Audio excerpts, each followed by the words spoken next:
Warning: the following podcast contains graphic content that may be disturbing or triggering to some listeners. Discretion is advised.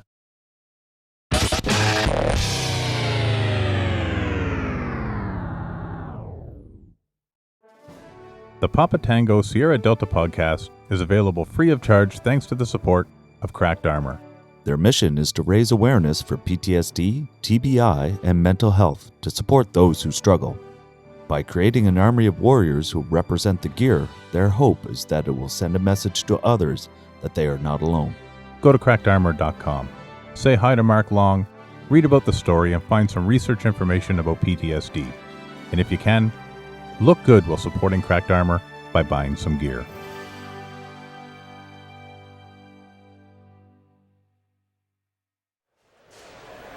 (10-9). Did you say Papa Tango Sierra Delta? 10-4. There's so much left to do, so many things I wanna say, and I say, don't make the change. If it rains every single day, I'll fight to blow it all away.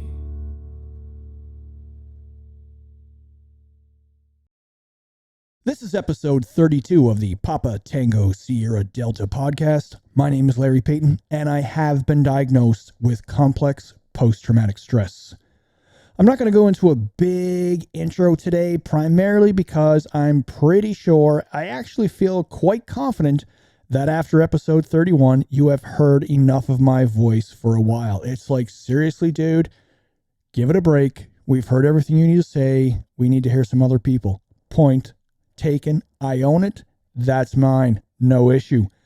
I will tell you, you have a fantastic episode coming up with a wonderful guest. Let me introduce you to September Froggley. I'm not going to take the story away from September. I am going to say she is going to speak with you about post-traumatic stress, about loss and grief, and how she has managed to do something absolutely just stunning. She has taken her pain and used it for post-traumatic growth. There's a lot to learn from this lady. Please make sure you stay tuned. Listen to her story. I hope you enjoy it. Let's take a quick break. Hey everyone, thanks for tuning into the podcast. If you have experience with post-traumatic stress and would like to join me for an episode, please reach out to me. You can contact me via direct message on Instagram, PTSD_podcast, or you can send me an email at papatangosierradelta@gmail.com. Cheers. We are back from the break. Thank you very much for staying tuned to the Papa Tango Sierra Delta podcast. On today's episode, coming all the way from Boise, Idaho, is September Froggley. September has a wonderful group started called Connection is the Cure. September, thanks for joining the show. Thank you so much for having me on. This is awesome. Absolutely. I'm quite excited. We had a fantastic conversation a few days ago. Very touching, very emotional. It definitely struck home with me. And so I'm really looking forward to you sharing that today with our listeners. So as I ask in every episode, September, please introduce yourself and tell us about your journey. Yeah. So I'm September Froggley, and I live in the Boise, Idaho area and grew up here. And it's a great place to live and raise kids. And I'm married to an awesome man named Travis of 20, I think we've been married 20 years and have 5 kids. And like I said, I grew up here and I had growing up 2 younger brothers, Robert and John, and I was 5 and 6 years older than them. So always kind of a mother figure to them. Growing up, Robert was the middle brother and he was intense, man. He was tenacious and persistent and very impulsive and just always moving, going. He had one volume, it was loud, and he but then also had a very serious side. But from a really young age, He, looking back on it now, you don't realize it when you're growing up and you're a kid, but he struggled with his mental health and mental wellness. And it presented, like I said, in a lot of like impulsive behavior and boredom in school. He was super intelligent, and it was hard for my parents. He was a challenge for my parents, and I know that they did their very best to help him. And I think above all, they really loved him a lot, and that kept him as much on that straight and narrow path that he could be on for how much life was in him. As he started to get older, I realized in his young adult life, I started to really see that he was always battling himself. He was this perfectionist, and he had a knack for helping people and listening. He was such a good listener, and he was a total empath. And I think he just carried a lot of weight, and he was always at battle with himself, within his mind, within his heart. And there were some times I think that he found a lot of peace in some different things. He learned to play the guitar and sing, and we are not a musical family, so that was a huge accomplishment for him. um, and just as life went on and the weight of life got heavier, I think those battles within his mind and within his heart just got more powerful. And he decided to pursue a career in healthcare. He went to nursing school. He would finish and accomplish these big, huge tasks or, accomplishments, but he didn't take time to really enjoy them for very long. It was like he was there to be his worst critic and his worst enemy. He could have done better. He could have done more. He could have. But anyways, he went on to get a job in an ICU in like a pediatric ICU in Memphis, Tennessee, so that he could get experience in a critical care situation because he wanted to go to a nurse anesthesia school.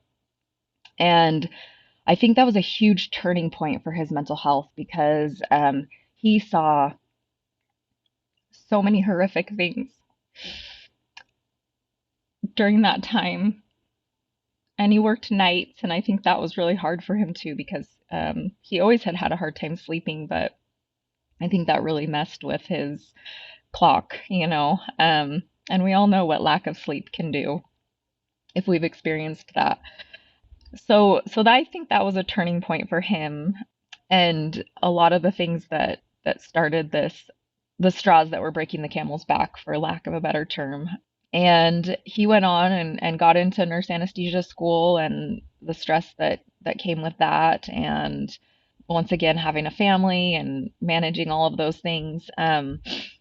And somewhere in those years, I think that weight and that battle that he was fighting just got to be too much, and he started self-medicating, first with his own prescriptions for his attention deficit, and that led into using pain pills, and eventually, through part of the way through school, he had a suicide attempt in 2017, where we should have lost him at that point, but we didn't.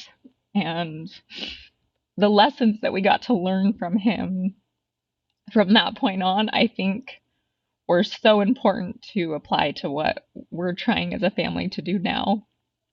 So just like everything else that Robert did in his life, which was to an extreme, his drug use didn't fail that. And he graduated from, prescription medication to heroin, and heroin led into pretty much everything. It just opened this door to bath salts and methamphetamines and cocaine, and in the end it was whatever he could get. And through that time he went to rehab a handful of times. There was just a lot that happened during that time that opened my eyes to this whole other world. Like we had a pretty unique upbringing. Part of my upbringing, grew up in a teepee. We had just a really open, loving family. And I had really Wow. gotten, Wow. yeah, I had really moved away from that into this like culture of like box checking and keeping up appearances. And so this experience with Robert just totally took me out of that. Like it was something that I never I never envisioned us as a family being in this situation where we had this person that we loved so much that was slowly just dying. It's like he was there, but he wasn't. And some of the things that we went through with him, you know, eventually the last 2 years of his life, he moved from Tennessee back to Idaho. And you know, there was a night where I had to pick him up from a hotel that was in a really bad area. He had overdosed and took him to the hospital. And you know, there he is. He's a nurse. And all along this time, like up until the last 2 years of his life, from the outside, everything looked pretty normal. Like he was still Yeah. functioning, Right. like by all appearances. You know, he had a job, he had money, had a place to live, like he all of those things. And that last 2 years, it really started to blow up. And to stand by and watch someone that you love so much and desperately want to fix them and help them and save them, it is like one of the most helpless. I mean, it is the most helpless feeling I've ever felt in my life. And Horrible. Horrible. it was a huge eye opener to see the way when people are at their lowest moments and there's just nothing but suffering, how poorly people can treat them. And I think I realized that night that I had him in the hospital.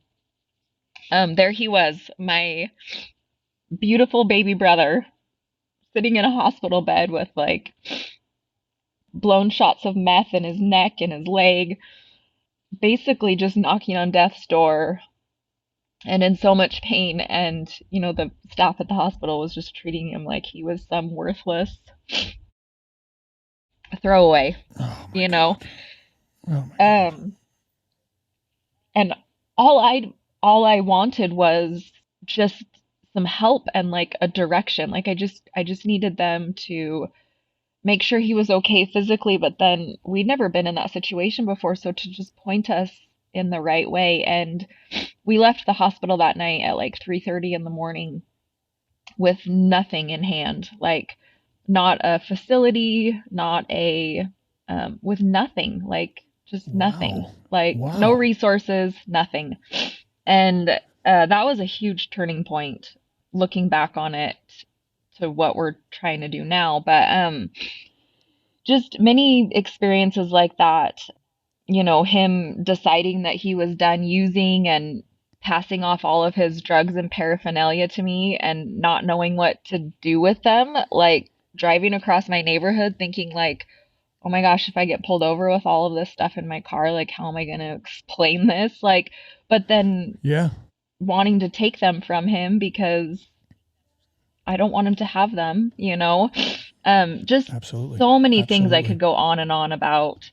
Just all these experiences that we had, you know, going through a family program with him at one point in time as he was in rehab, and just being in a room full of people that are suffering and struggling with the same thing. It's just such an eye opener. And I think one main thing that this whole experience has done, it has like beaten, and I say beaten, I mean beaten every last bit of judgment out of me. Like, I just can't look at anyone with judgment because you just never know, you know, the situations that you're going to be in with your own children, your loved ones. So just to be able to take that, and then also the ability to recognize that there's choice in everything and everyone has that ability to choose for themselves. So for me to think that I have the power to save someone or fix someone, it's not possible. Like I can do my part and I can do what I can do, but I can't can't take that choice, away from someone else. And I think that has brought a lot of peace as we continued with Robert. But so he, oh, I'm trying to think. So at this point, It's okay. September? yeah, September? yeah, I just take a second to think, and it's yeah, good. Take a second. yeah, The only thing I'm going to say is I think when it comes to judgment, yeah, people naturally try to differentiate themselves from anything that genuinely terrifies them. So yeah, I know, for example, that, I don't know, I'm in my 20s or 30s and someone I know dies of a heart attack. And I'm like, well, but how old was he? What was he working out? What was he eating? What was he drinking? Okay. So why do I do that? Well, because I'm trying to go, well, this is why it's not going to happen to me. And what really changes things is when you lose that differentiation point where you can go, yeah, but that's not going to happen to me, because the age comes closer, the circumstances come closer, the economics come closer, the family situation comes closer. And so I really and truly believe that it's the same thing when it comes to a person who becomes addicted to substances to try and numb the pain. Because although the community may have looked at Robert as another junkie that's coming through, the reality is that he was a well-educated man with a family that loved him, served in a very, very difficult community setting with a PICU, pediatrics ICU. It's just the things he would have seen are horrifying, and he just wanted the demons inside him to go away. So I guess all I'm trying to say is that, yeah, people do judge, and I really believe they judge more out of ignorance and not rudeness. They just really try to go, yeah, but not me, because it scares the shit out of them to realize the truth. And the truth, September, is, yeah, it could be you. Things change quick, right? 100%. You're hitting the nail right on the head for sure. Yeah. So Robert went in and out of sobriety. I don't think he ever really made it to like full, recovery, because he received, towards the end of his life, he received some amazing treatment at a facility here in Idaho called Brickhouse Recovery. And I truly believe, and you can't really do the should haves, could haves, would haves, but finding that facility sooner on, I think would have been, who knows what the outcome would have been, but he felt at home there. And I actually spend a lot of time there, a decent amount of time there now, and I'm good friends with a lot of the people that work there, and it's been so cool to get to know them. They have really created an environment of healing for the clients that they serve.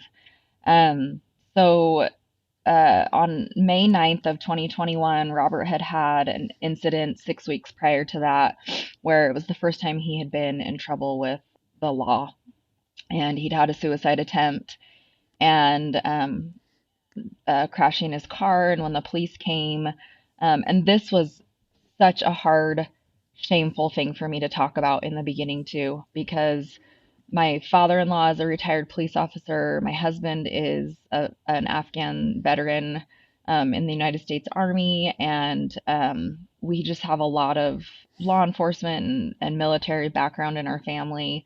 My other brother's in the Navy. My dad was in the Marines, and I just think, what police and military members do is, I can't wrap my head around it sometimes, how difficult it is, and how much I appreciate them. So when the police came, Robert, I wasn't there, so I don't know exactly what happened, but basically he started an altercation with them to try to get, in his mind, it was trying to get them to shoot him.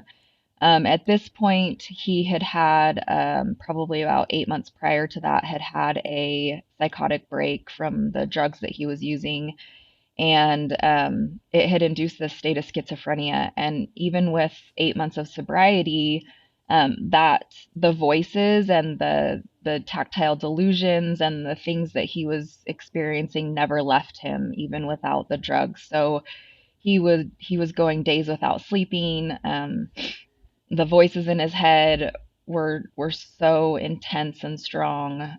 He felt things. People, he would describe feeling people pinching him and shaking him and pulling his hair, and if someone would have explained this to me years ago, I would have been like, what? Like, how can that even be real or possible? But to Yeah. watch Yeah. someone that, like you said, this intelligent, well-adjusted, like, for all intensive purposes, normal person watching him. Um, so when that happened with the police, he went to jail, going and picking him up from jail, working with the bail bond people. Once again, things that I never expected to be on that side of it. And with my father-in-law being a police officer, when he would talk about things, like, it just immediately I would just think, like, what's wrong with all these people? Like, all these, like, dirtbag people that are just fighting with the cops and doing this and doing that, and then all of a sudden here we are on the other side of it. That was really hard to watch and hard to comprehend and understand. But I think at that point we really came to understand how bad things were within his brain and the way that he was functioning. Because once again, he was so good at hiding it. He was so good at covering things up Wearing a and different mask. Yeah. making it seem Wearing a like, mask. Absolutely. I mean, we knew it was bad, but we didn't know how bad it was. And the energy he must have been expending just to seem normal for an hour, 2 hours. But that time period got less and less. Yeah. It was like minutes that he could be normal, and then he would, like, excuse himself.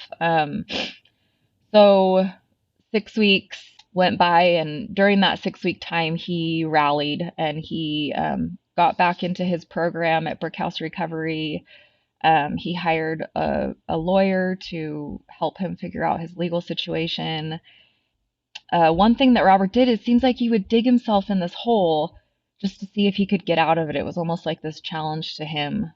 And I think he had some awareness that it was really deep this time. He didn't know if he was going to be able to get out of it.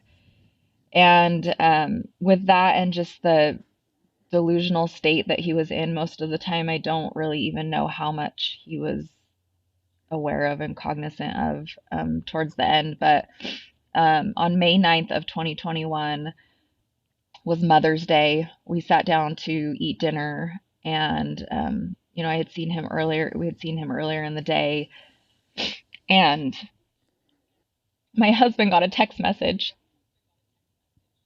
that said that he hoped to find peace in death, and then let us know where we would be able to find him. So in those situations of crisis, we just jumped into action and started calling the police department or sheriff's department in the area that he said he was in. And a couple hours later, the city that we live in, Meridian, the Meridian Police Department showed up at our house to notify us that they had found his body. And like I said before, this was not his first attempt on his life. So there was so many things that, in so many ways, that we'd prepared ourselves for this moment. But I don't think you can ever prepare yourself for the pain that follows an incident like that. No, I'm so very sorry. Thank you. I'm sorry I'm so emotional. I haven't, been this emotional about this in a while. Robert was a warrior. I mean, there's no doubt. I mean, that the man was a warrior. Yeah. He fought for a long time in helping other people, and ultimately that cost him his life. Yeah. I mean, was the fact that he was really helping others that were in need. Yes. And I find it very distressful that a man who was helping others in need at a time when he was in need the hospital sent him without resources. There were chances in there, like you said, and it was missed. Others that are there that should have supported him. I believe you that they looked at him in a completely wrong way. I mean, just wrong. Wow. Yeah. Yeah. Wow. Yeah. So it was really hard right afterwards. And now I can look back and, I mean, in the last year or so, like the funny part about all of this is immediately after this, we just really took action as a family. And during those times, it felt like this is this awful, horrible situation, but we can have like basically this really awesome, happy ending because everyone wants a happy ending, right? We live in this like depressing world. Everyone wants this happy ending. Right. Yeah. Of course. So that's kind of what it felt like. But looking back on it, a lot of beautiful things have come out of this, but there has been continued to be a lot of pain and hard things, right? So making that conscious decision too, I think, or maybe it was more of an unconscious decision, right? Immediately following, like when tragedy like that happens, like you turn and you want someone to blame, like, I wanted to blame this broken system for not giving him more resources or giving people in similar situations more resources. And I think that's okay to feel that way, but it depends where you get stuck, if that makes sense. Because I feel like if we would have gotten stuck there in this like blame and like playing, I don't want to say playing the victim, but being like, I mean, the system fails people all the time and they are victims of this failed system, but like to be victimized, I didn't want to sit in that place, if that makes sense. No, it does. I mean, you're talking about potentially heading down the very same darkness that had affected Robert. Yeah. So, I mean, it becomes a very, well, for lack of a better term, it eventually becomes a very numb thing that you've gone through so much pain that it's not that the pain is left. It's almost just that the receptor has just died, just gone. And it just doesn't have feeling anymore. Yeah. And that's a bad place to be. So, you guys took it in terms of doing something completely different, which is instead of sitting there, you decided to make change. Yeah. Yep. Yeah. So, tell us about that. Like I said, Robert was very tenacious and persistent, and I wasn't as much like that growing up, or at least I didn't think I was. And shortly after losing him, within the first month, just reflecting a little bit, kind of surface level on everything that we've been through, because I don't think I had the capacity to dig any deeper into it during that time. I knew that we could not sit still as a family. I knew that we had to do something. And that night in the hospital just kept coming back to me, how we left with no resources. I mean, we even talked to a social worker for a minute, and it was just basically like, it was almost like they didn't, I don't even know how to explain it, but that was really, really disturbing to me, that there had to have been resources available that we could have like learned about, even if they weren't that great, absolutely. Like even if they sucked, absolutely, like, still being connected with something, something, right. Yeah. So that was weighing heavy on my mind. Something else that was really heavy on my mind was looking back over the last few years. There was this huge disconnect that happened, like these little turning points that led into this huge disconnect, where I think the lights kind of went out with Robert, and I feel like we lost him long before we actually physically lost him. That's right. Yeah. Right. Yeah. So as I started kind of like, I felt like the only thing I could do was learn more about addiction, learn more about suicide, and learn more about mental health. And as I started to do that, this theme became very apparent. And that was this theme of connection. I watched The Disconnect, but through all this research that I was doing, I was realizing that the thing that was saving people was connection. And whether that connection was something they found within themselves or to another person or to their higher power, connection was the thing that was saving them. That's true. And I started really thinking about that concept. Yeah. And I spent 20 something years as a hairdresser. Like I'm not a licensed therapist or, but here I was, I had all this life experience that I'd had with my brother now. Right.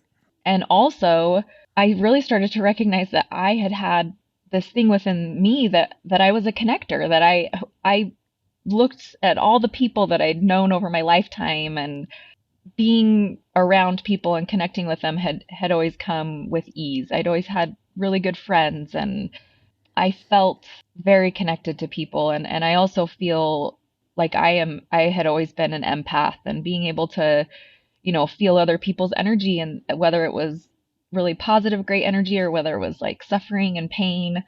I started to recognize those things. So with that, I decided that I was going to start a nonprofit, and that I didn't know what that was going to look like. But connection was the cure, and we needed to get that message out there.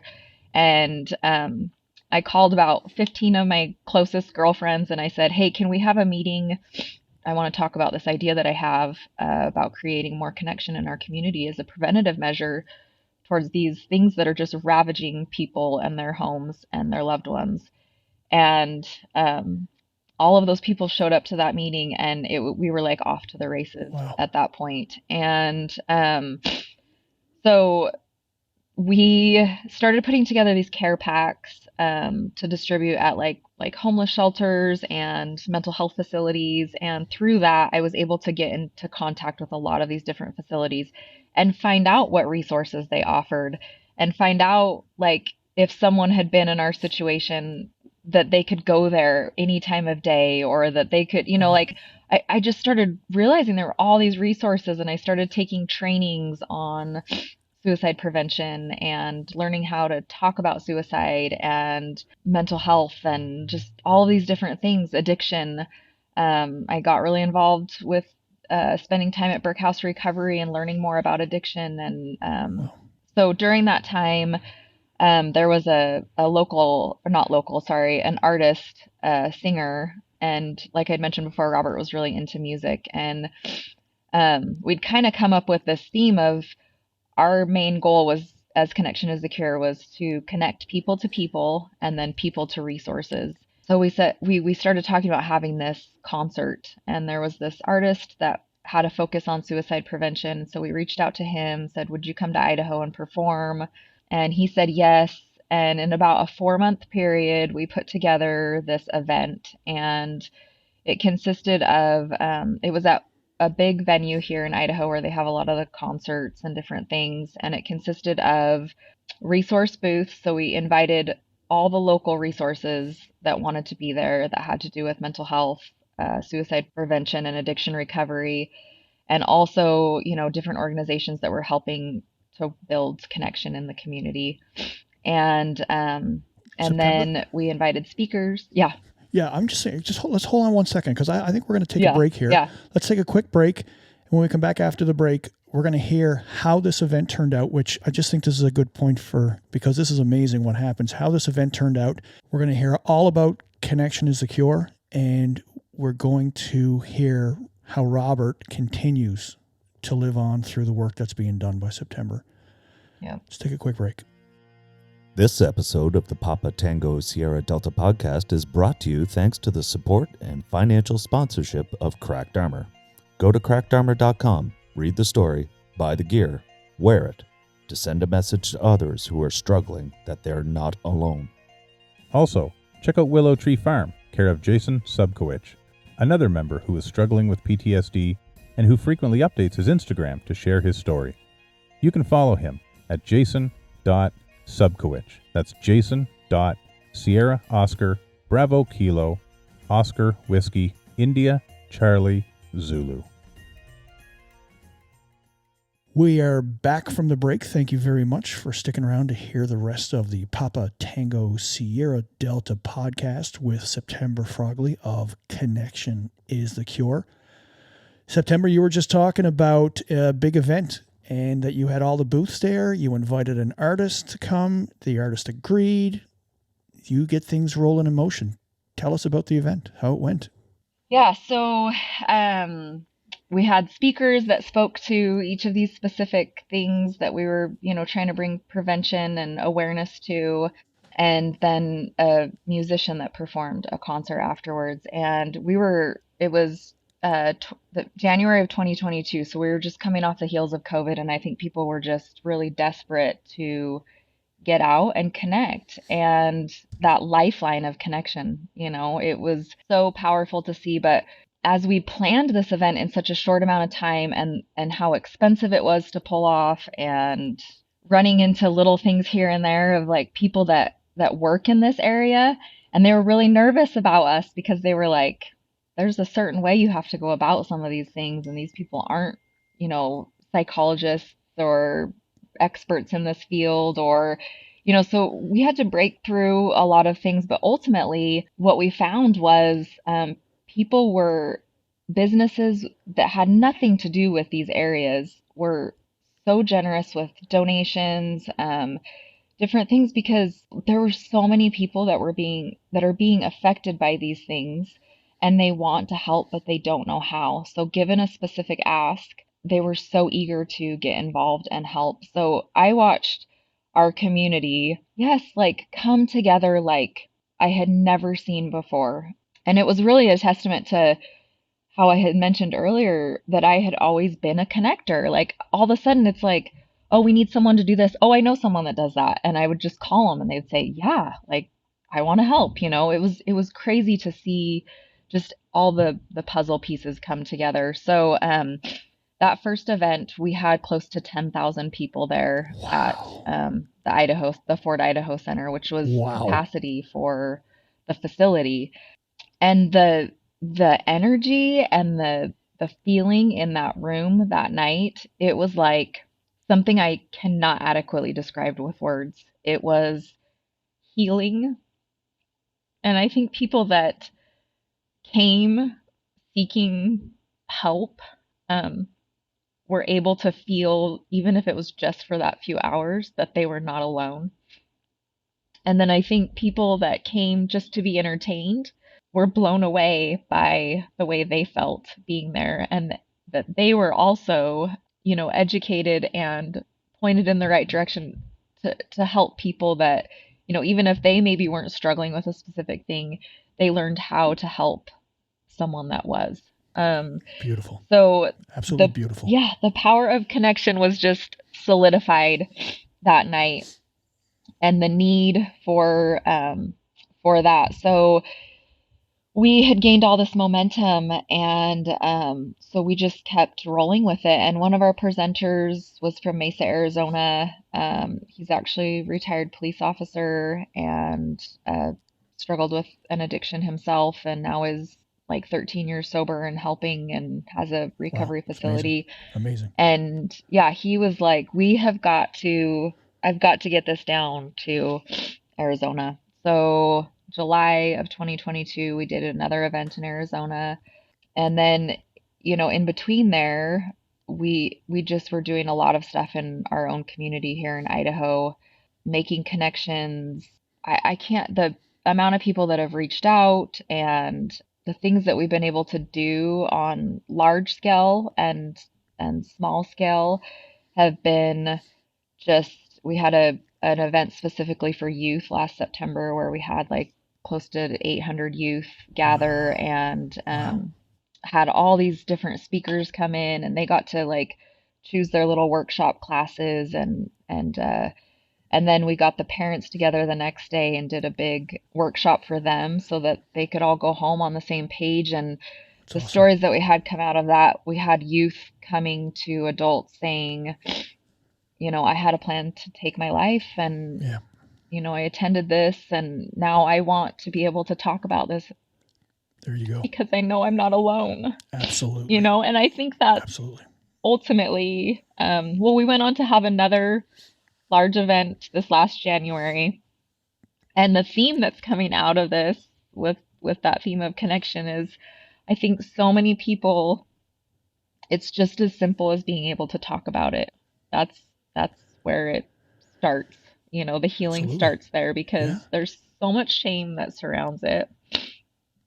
And I think people really actually feel like they're the only ones that feel that way. When you can sit and listen to someone articulate something that you've only thought, it's like gives you just this feeling like, oh my gosh, like it seems like you're reaching inside my brain and taking Absolutely. words Yep. that I couldn't speak. Yep. And now I know that I'm not crazy, that I'm not the only one that has felt like that, or I'm not the only one that has thought that. And I think the more that we are able to do that, the better we can connect, because without that, we isolate and the darkness gets darker. And, it's been so great to be able to know that even though Robert is gone, that he is still living on in these things that we're working on doing, and the momentum just hasn't slowed down. And it's hard. I think I told you when we talked earlier, it's sad to see that there is such a need, but so good to know that people are starting to become more aware, and it's being talked about, and it's easier. And I think that's kind of the point we're at now with our organization, is that we want to bring prevention and awareness to these things, but more than anything else, we want to empower people to take action. And when you look at all of these things that are happening in our society, they seem so overwhelming because they're very complex. Each person's situation is very unique and different. There's no one size fits all. Right. But something that we are all capable of as humans is connection. And so if you take that step back and look at things from a connection perspective, that's something that we can do every day. And I think understanding that is empowering. We want to move from that prevention and awareness area to that action area. And that's one of the things that we've worked on. The person that I mentioned before, that's in Mesa, Arizona, he Right. had this initiative called the Take 10 movement. And it was to take 10 minutes a day to make a meaningful connection, and to be able to make that connection face to face, to alleviate a stress of that person that they're connecting with, and to leave them with a message of hope. And so that's one big thing that we're constantly pushing out there, is just take a minute to have some awareness of what's going on around you. It's key. And try to be more in tune, with how people are feeling, because people are going to tell you they're fine, because no one wants to sit there. No, I just had this And conversation with someone recently. pour their heart out. I said, if someone, there's so many responses that if you ask a person, "Are you doing okay?" and they go, "Yeah, I'm fine," that should be a red flag. Mm-hmm. "Yeah, I'm all right." That's a red flag. Living the dream. There you go. There's another one. Yeah, Kind of just, there's so many, because totally. we have become accustomed that asking someone how they're doing is really me saying, "I don't care how you're doing. I just don't know what else to say to you." And that's almost what it is. Very similar to the weather or a sports team or whatever. It's not really what I don't really care what you think of the Red Sox. I'm just like, well, how about those Red Sox? Well, I don't know. I just throwing something out there. And because that question has lost its meaning through generations, the answer has also completely been lost. And so we are afraid, or just so uncomfortable with actually saying how we're feeling. And it's okay. Mm-hmm. And if a person's going to ask you how you're feeling, it's okay to tell them, "You know what? I'm actually not doing so great." You're going to catch them off guard. All of a sudden, you're going to have their attention and they're listening. Now, it's not about going on about everything that's happened, but it's okay to just say, "You know what? I'm actually not doing okay. I'm struggling with some things." Mm-hmm. The connection comes down to the fact that you then have that person's attention. You can see it. Their eyes lock yours. You can see all of a sudden there's an inquisitive look on their face, because they were not expecting that. They were expecting the standard, "pretty good, you," kind of an answer. Mm-hmm.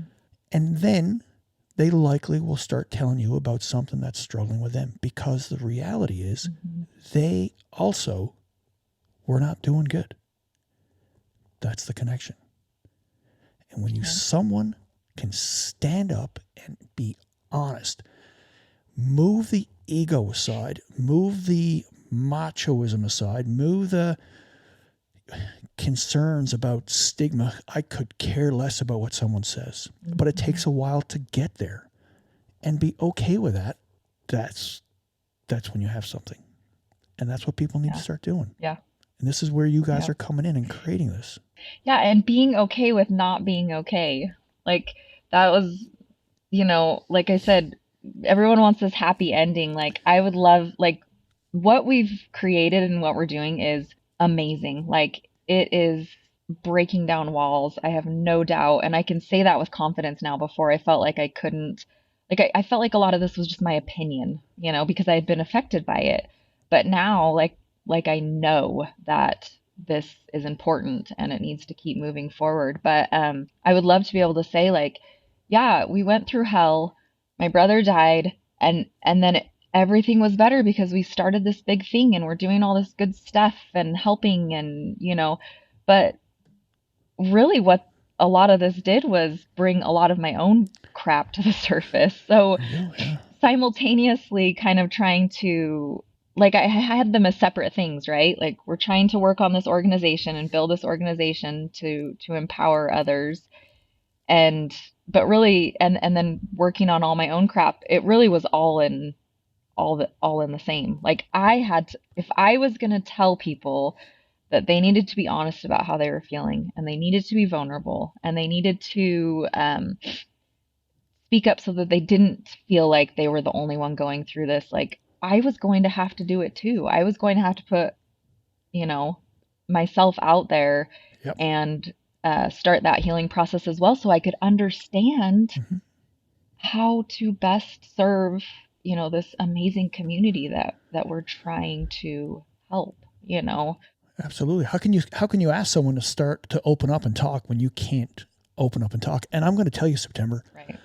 I'm guilty. I am 100% guilty of the same thing. The first episode of this podcast, I interviewed a troop mate of mine. So we went through training together. We spent 6 months together. And in that episode, every time he starts saying, so when we went through here and we did this, I would tell him, stop. You need to make this about you. Stop talking about us. The reason I was doing that was because my initial concept for the podcast was, I'm going to stay in the shadows. I'm not going to say who I am. I'm going to remain anonymous. And that way I can share my side of the story and not get tanked like I feel I'm going to get tanked. And that did not last beyond the first episode, because the reality is I all of a sudden felt this huge need to just put it out there. And I don't know what happened. So I guess what I'm trying to say is I completely get where you're coming from. This podcast was not intended to necessarily bring me into it, but I had to be into it. Otherwise, everyone knows it's bullshit. And they're not going to connect. They'll read through it. And it's only when I actually open myself up that things start really happening. And so, I mean, I'm sorry I keep going back to this, but I mean, connection's the cure. It is. And that's where the magic happens, that I feel like that is where the magic happened. And just because, you struggle doesn't mean there's not, like, quote unquote, a happy ending. Like that is part of the happiness, is figuring that out, sifting through all of that to truly connect. And that's with others, like I said, with yourself. Like, I've become so much more honest with myself about, and the crazy thing is, I thought Robert and I were so different. Like, I thought we were so different because of, somewhere along the way, we just took this little different turn and it led us to different places. But when I really started to peel away the layers, like, I was battling myself. I was at war with myself. Like, I was that perfectionism that never going to be good enough, that unworthiness, that imposter syndrome. Like, oh my gosh, when we first started this and it got rolling, like you said it so perfectly, I just wanted to like hide in the shadows. I didn't want to be like the face of this or do, like I just wanted to create it and then let it go. But that's where the magic is, when you can really open up. And so working through all of that has been so awesome because it's just brought me that much closer to all the people that we're working with, like, and fantastic. Just for them to be able to open up. And so we're going to continue to have large scale events because we feel like there's great purpose in that, bringing this big group of people together. But then we've also seen where we've done these smaller scale, really specific workshop type events where we gather, teens or parents of teens or medical professionals or military personnel, or, where we can really focus on their specific needs and how to help as we partner with and get connected with. Because like I said before, we're not the experts, we're just the connectors, right? So being able to connect with these organizations that focus specifically on those groups and saying like, what is the need? How can we help and facilitate? So then we can facilitate some sort of event where people can gather, and it's been working really well. We've had good feedback and I mean amazing stories that have come out of it.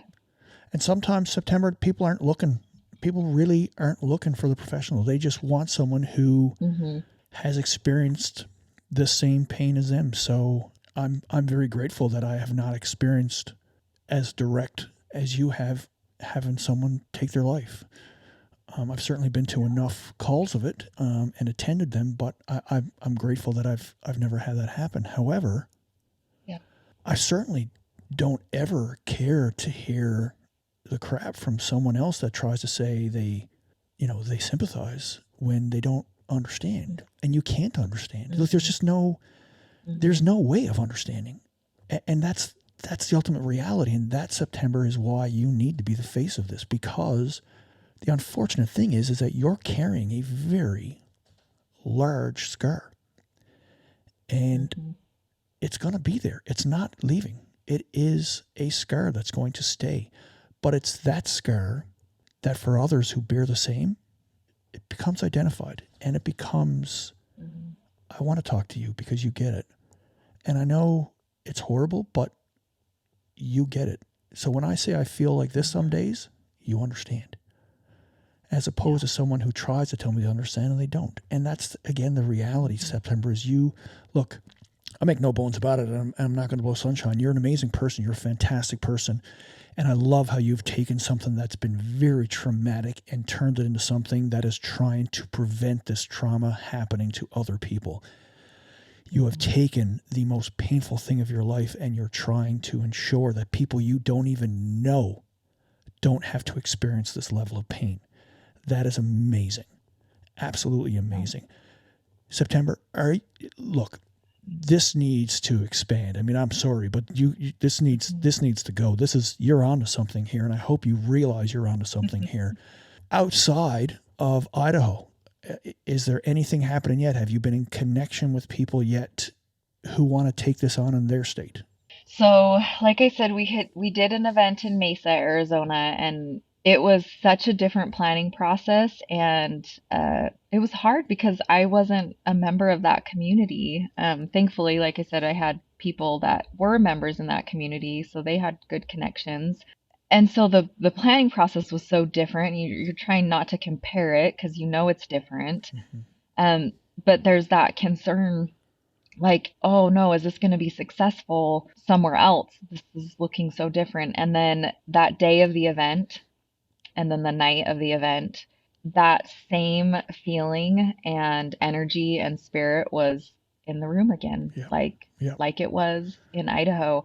So I do believe that this is, I do believe this is something that we would love to be able to create a blueprint for, which I know we have a good blueprint now of how this this could look for other communities, and be able to get in with people that are also passionate about this and have connections in their own community to follow this blueprint and create almost like a branch of Connection is the Absolutely. Cure in their own community. Absolutely. And whatever that looks like, if they're interested in doing large scale events or small scale events, but ultimately the magic, it happens in that bringing people together and focusing and talking about something that people are struggling with, and they're in that room and they're all feeling that because they've taken a minute to step away from all the distractions that are going on. So yes, we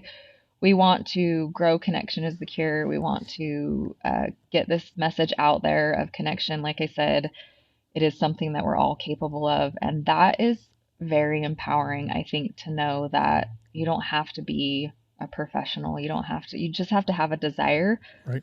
to want to help. So, yeah. Can So people yes, connect with you then we September? are looking. Yeah. So if people from this side of the country, Yeah. from Canada, that Yep. see this and go, hey, this is something that's needed, can people reach out to you? Yep, we're actually working right now to develop a I don't know exactly what you'd call it, almost like a mentorship program where you Okay. can go through like some trainings, Mhm. like really short, quick trainings, and there'll be like different levels to become basically like a representative of Connection is the Cure, Right, like right. in your own community where you live. So just some basic trainings on, understanding the basics of suicide and why people die by suicide, understanding the basics of mental health, understanding the basics of addiction. Addiction is so much deeper than what's on the surface. It's like, Yep.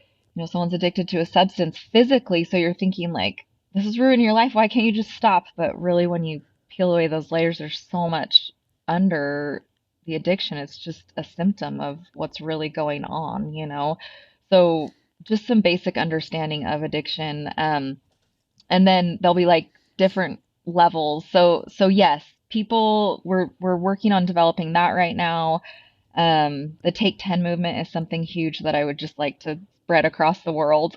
Like just taking that 10 minutes a day to connect. It's kind of like maybe awkward at first when you're, but it becomes something that's on your mind, and then it just becomes second nature just to talk to someone in the line at the grocery store, or even if that connection that day is with yourself or someone within the walls of your own house.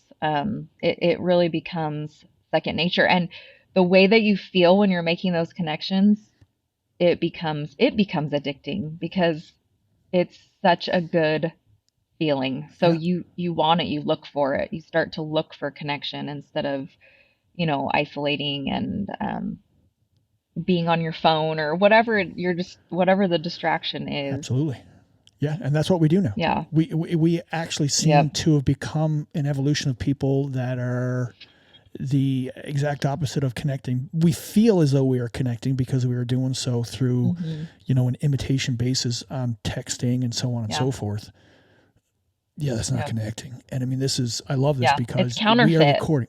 Well, yeah, and you and I are recording this today face to face primarily because you wanted the ability to connect so that we could actually look at each other and talk. And it makes so much sense because I can actually see to whom I'm speaking and see who's speaking to me. And it's not always just about what comes through the voice, but it's about facial expressions. It's about how you hold yourself at certain times. It's about a number of things. And we're missing this. We need to pull away from thinking that everything can happen in X number of characters on a phone and actually start talking. And when someone asks you, once again, I want to say this again, when someone asks you, how are you doing? Don't be afraid to say how you were doing. And that's okay. And that's great. You want to call sometime, want to text me and tell me? Great. Awesome. Send me a message, whatever. But get out and connect is what you need to do. You need to connect and connect with a stranger. Because I bet you that person is looking for a connection too, and they just don't realize it. September, I could talk to you about this for quite a while, there's no doubt. And I know. I want to ask before we do go, is there anything else that you would like to add? Anything you want to say? The floor is completely yours.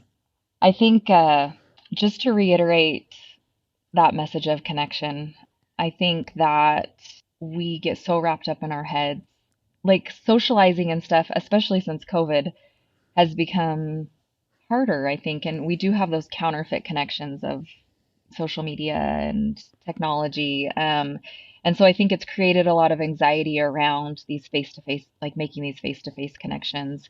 And I've just realized, even being a super social person, that the more I can do that and force myself to do it, even when I don't feel like I want to do it, it kills the anxiety. Like it kills There you go. the reservations that I have. It kills all those things off. And so creating this ability to make connections second nature again. Like we know how to do that. We've just forgotten.